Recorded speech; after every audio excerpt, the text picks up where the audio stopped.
फ़ौज जो ऑपरेशन करायो वञे जीअं असांजे अमन थिए। कंधकोट जो हिकिड़ो तव्हां ॾिठो फेसबुक ते हिकिड़ो सोशल मीडिया ते नारो हले थो त कंधकोट वरी न मोट। पर तेगो ख़ान जी ॻाल्हि मां हिकिड़ी मुतफ़िक़ आहियां, जेको मां पंहिंजे हिसाब सां छा इहो सच कोन्हे त सरदार जेके चाहिनि, जेके सलीम जान चाहे थो त अमन आहे? सरदार चाहींदा, सरदारनि खां का बि ॻुझी ॻाल्हि न हूंदो आहे, उन्हनि खे सॼी ख़बर आहे। हाणे मीडिया जो तव्हां मिसाल तौरु वठूं, तव्हांखे सभु ख़बर, असां पाण बि शर्मसार थियूं था जीअं असांजे दीवान हितां बिरादरी लॾपड़ाण करे था वञनि। असांजो ज़िले जो जेको असांजी इंसल्ट थी आहे, सॼी सिंध तव्हां ॾिसो किथे बि अहिड़ो मामिलो न आहे जेको असां वटि हिते हले थो। ज़ाहिरी ॻाल्हि आहे, सरदार अगरि सचाई करनि त इहा शइ ख़तमु थी वेंदी। डियर्स, अस्सलाम वालेकुम। हक़ मौजूद सां गॾु आउं आहियां अव्हां जो मेज़बान सुल्तान बिन। कंधकोट कशमोर ज़िलो जेको सिंध में बदमनी हवाले सां टॉप ते अची वियो आहे। कहिड़ा सबब आहिनि जो कंधकोट कशमोर जहिड़ो कारोबारी ज़िलो अॼु बदमनी जी बाहि में जली सड़ी रहियो आहे? इन हद ताईं जो सिंध जे रवायतुनि खे तबाह बर्बादु कयो वियो आहे। मासूम ॿारड़ा ऐं औरतूं बि हितां जे रहज़न धाड़ेलनि जे ज़ुल्म ऐं जबर खां महफ़ूज़ न हुजनि। उन सिलसिले में माज़ी जो क़ौम परस्त ऐं हाणे पाकिस्तान पीपल्स पार्टी जो ज़िले अॻवान ऐं टाउन कमेटी कशमोर जो वाइस चेयरमैन नज़ीर अहमद मज़ारी, जंहिंखे उर्फ़ आम में देशी बि सॾियो वञे थो, उहो असां सां गॾु मौजूदु आहे। असांजी कोशिशि हूंदी त नज़ीर मज़ारी साहब खां उहे हक़ीक़तूं मालूम कयूं जिन हक़ीक़तुनि जे करे कंधकोट कशमोर तबाह बर्बाद थी रहियो आहे।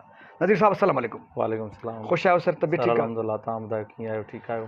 नज़ीर साहब दुआऊं अल्हम्दुलिल्लाह। सिंध समूरी सूरनि में आहे। बिल्कुलु इहो त आहे। सूफ़े जी धरती, लतीफ़े जी धरती, सचल सामी जी धरती, बिल्कुलु, जेका सदियुनि खां वठी सज़ाऊं भोगे पई। बिल्कुलु कॾहिं अरगूननि तुर्खाननि जा हमला, कॾहिं अरबनि जा हमला। सही। अॼुकल्ह सिंध ते पंहिंजनि जे नाले ते पाकिस्तान पीपल्स पार्टी जी हुकूमत आहे। सिंध जा माण्हुनि खे वोट कनि था, सपोर्ट कनि था। तव्हां माज़ी क़ौम परस्त बि रहिया, शाइर बि आहियो, वतन दोस्त बि आहियो। हिन वक़्तु तव्हांजी ख़ुदि वाबस्तगी हुकुमरान धुर पाकिस्तान पीपल्स पार्टी सां आहे। तव्हां टाउन कमेटी कशमोर जा वाइस चेयरमैन बि आहियो। न सिर्फ़ु इहो, बल्कि मज़ारी ख़ानदान इनके सलीम जान मज़ारी साहब जा वेझा बि आहियो। जेके तव्हां खां बेरहम तजियो कराइजे, सम्झूं था ऐं मञूं था तव्हांजी मजबूरी हूंदियूं पीपल्स पार्टी सां वाबस्तगी जे करे, तव्हां मोहतात ॻाल्हाईंदो, जेके हद ताईं सच ॻाल्हाए सघिजे थो। असल में ॾिसो न, जेको बि पीपल्स पार्टी हुजे या मिसाल तौरु ॿियो को क़ौम परस्त हुजे या मिसाल तौरु ॿियो कोई बि फ़र्द हुजे, लेकिन सिंध जी ॻाल्हि हूंदो या मिसाल तौरु का अहिड़ी नाजाइज़ी हूंदो, उन ते कोई बि बर्दाश्त न कंदो। बिलाशक पीपल्स पार्टी बि हमेशह कहिड़ा अहिड़ा जाम इशू थिया हूंदा, जीअं बेटनि वारो मसइलो थियो या खणी ॿिया थिया, उन्हनि में बि पीपल्स पार्टी मज़म्मत करे ऐं उहा शइ रद्द करायो आहे। ऐं हिन टाइम बि जेको इहो तव्हां चयो पिया त बाबा हिते बदमनी जी ॻाल्हि आहे, बदमनी हिकिड़ो सॼी सिंध में तव्हां वेंदव त उते बि आहे, पर माना एतिरो न आहे जेतिरो असां ॾे करायो वियो आहे। हथरादू में बि करायो वियो हुजे या मिसाल तौरु असां ॾे को अहिड़ो निज़ाम हले थो जेको असां खां लिकायो थो वञे, पर असां इहा शइ सम्झूं था त असांजा जेके हिते चूंडियल नुमाइंदा आहिनि, असांजो MNA साहिबु आहे इहसान ख़ान मज़ारी साहिबु, उन बि अॻिले ॾींहुं प्रेस कॉन्फ्रेंस में चयो त बाबा फ़ौज जो ऑपरेशन करायो वञे जीअं असां ॾे अमन थिए। तीअं ई असांजो तव्हांखे मिसाल नंढिड़ो ॾियां त असांजो सरदार सलीम जान मज़ारी साहिबु, जेको किंग ऑफ कशमोर नाले सां पुराणो सियासतदान बि आहे ऐं उनखे हर माण्हू वाक़िफ़ु आहे त हुनजो तबियत कीअं आहे ऐं हू पाण किथे खां किथे अची पहुतो आहे। सियासत कंदे कंदे हू हमेशह अमन परस्त रहियो आहे ऐं अॻिते बि असांखे उमेदु आहे त हू अमन परस्त हूंदो। छो जो तव्हां नंढिड़ो मिसाल ॾियां त तव्हां कंधकोट वेंदव, तंगवानी हूंदो, उते तव्हांखे इलाही क़ौमी जहिड़ा नज़र ईंदा।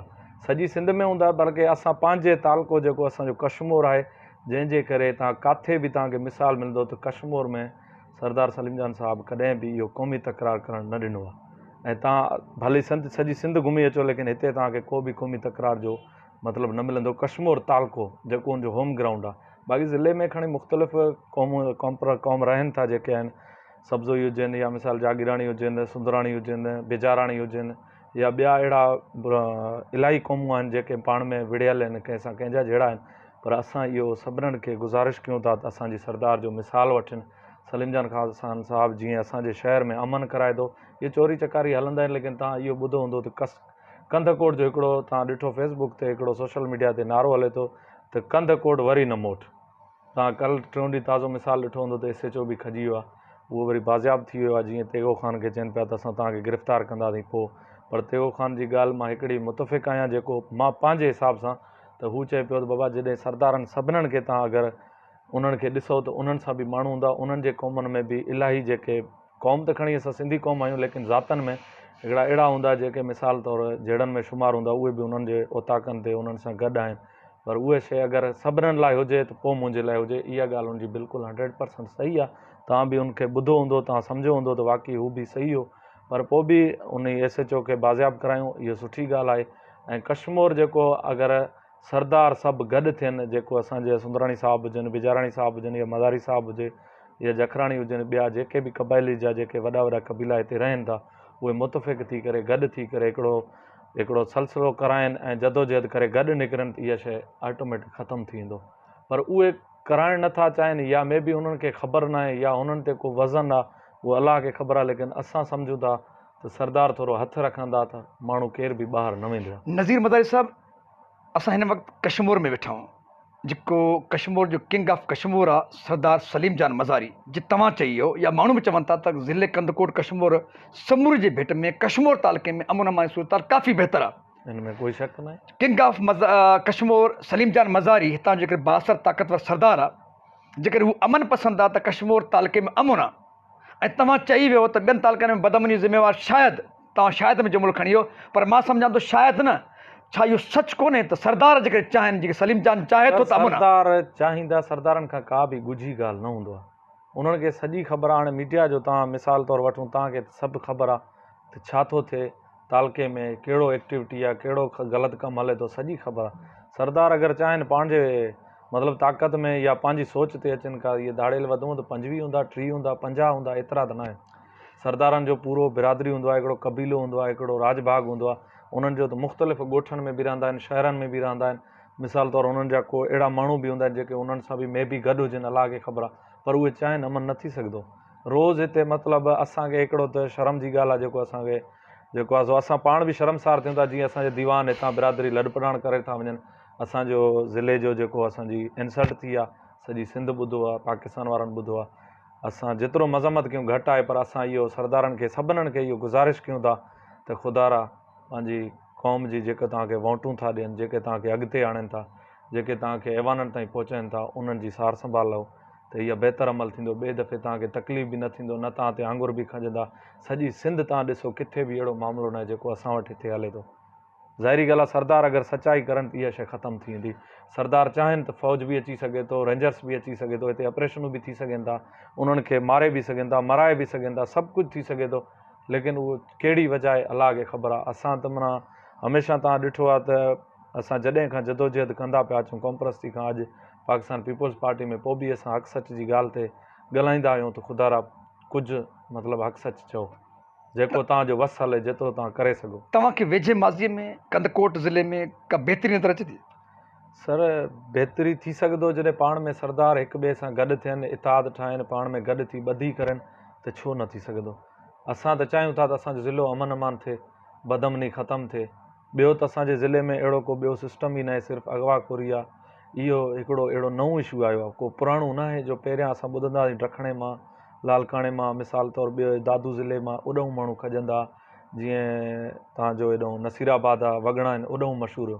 पर हाणे असांजो ज़िलो अलाए कंहिंजी नज़र लॻी वियो त असांजो अमन अमान ज़िलो हुयो जेको अॼु। नज़ीर मज़ारी साहबु सिधनि लफ़्ज़नि में चवे न चवे, पर सुल्ताननि चवे थो, पूरी सिंध चवे थी, सिंध जा सुञाण धुरियूं चवनि थियूं त कंदकोट कश्मीर ज़िले समेत पूरी सिंध में जेका बि बदमनी आहे जी बाहि आहे, उनजे पोयां सरदार, जागीरदार ऐं ताक़तवर जेके माफ़िया आहिनि, उन्हनि जो हथु आहे।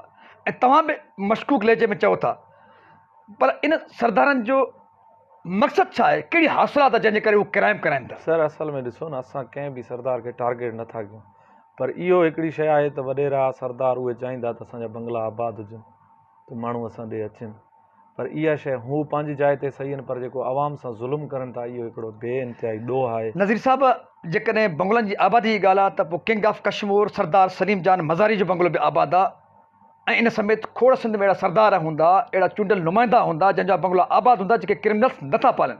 सर, हाणे ॾिसो न, सरदार सलीम जान हिकिड़ो लीडर आहे, सॼे ज़िले खे ख़बर आहे, सॼी सिंध खे ख़बर आहे त जॾहिं पुराणे टाइम जॾहिं असां हिन टाइम पीपल्स पार्टी में आहियूं, जॾहिं 2007 में शहीद राणी जे शहादत जे टाइम पूरो पाकिस्तान पीपल्स पार्टी जीतो, पर असांजो सरदार साहिबु मुखालफ़त पूरे ज़िले में अनफोज़ कराई ऐं पीपल्स पार्टी खे शिकस्त ॾिनोसि।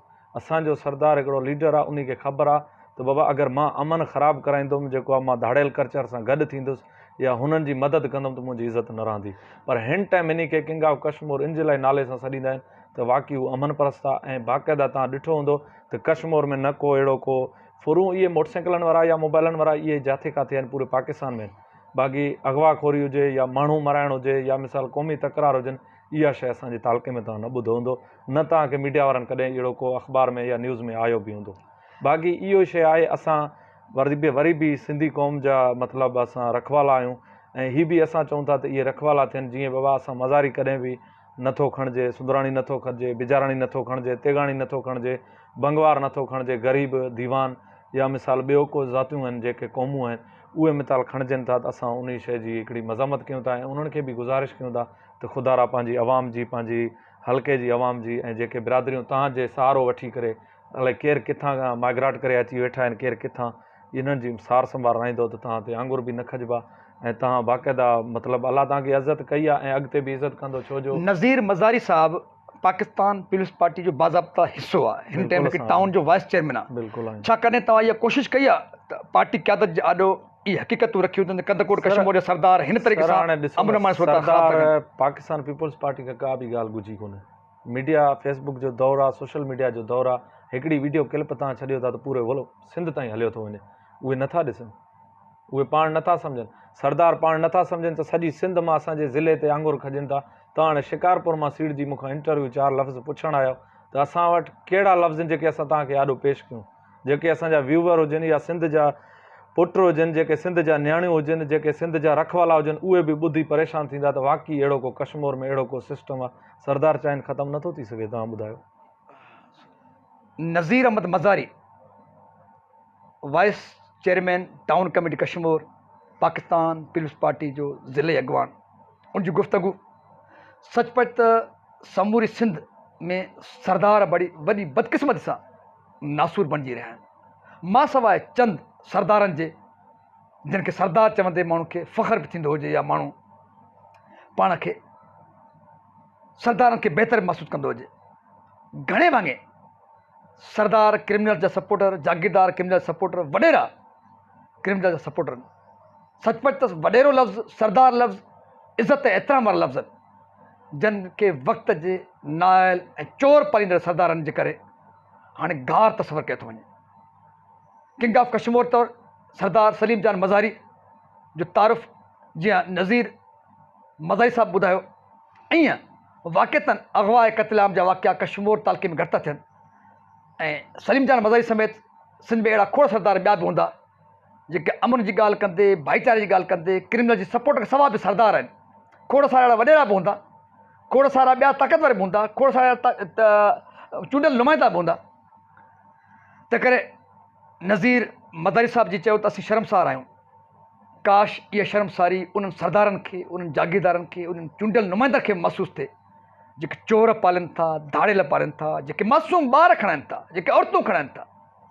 जंहिं ॾींहुं इहा शर्मसारी उन्हनि सरदारनि, उन्हनि जागीरदारनि, उन्हनि चूंडियल नुमाइंदनि खे महसूसु थी त पोइ कंदकोट कश्मीर ज़िलो छा, पूरी सिंध सोनवर आहे ऐं सोनवर थींदी। उमेद आहे त चोर, धाड़ियल पालींदड़ सरदार ऐं चूंडियल नुमाइंदा कुझु शर्म महसूसु कंदा, कुझु हया महसूसु कंदा। कंदकोट कश्मीर समेत सिंध खे तबाही जेको बारूद तयारु कराए पियो वञे, सिंध खे तबाह कयो पियो वञे, सिंध जी तस्वीर बिगाड़ी पियो वञे, उनजी बहितरीन रोल प्ले कंदा। उनजी नेकनामी बि थींदी ऐं सिंध वरी ख़ुशहाली तरफ़, अमन तरफ़ गामज़न थींदी। इन नेक तमन्नाउनि सां गॾु पंहिंजे मेज़बान सुल्ताननि खे ॾींदा इजाज़त।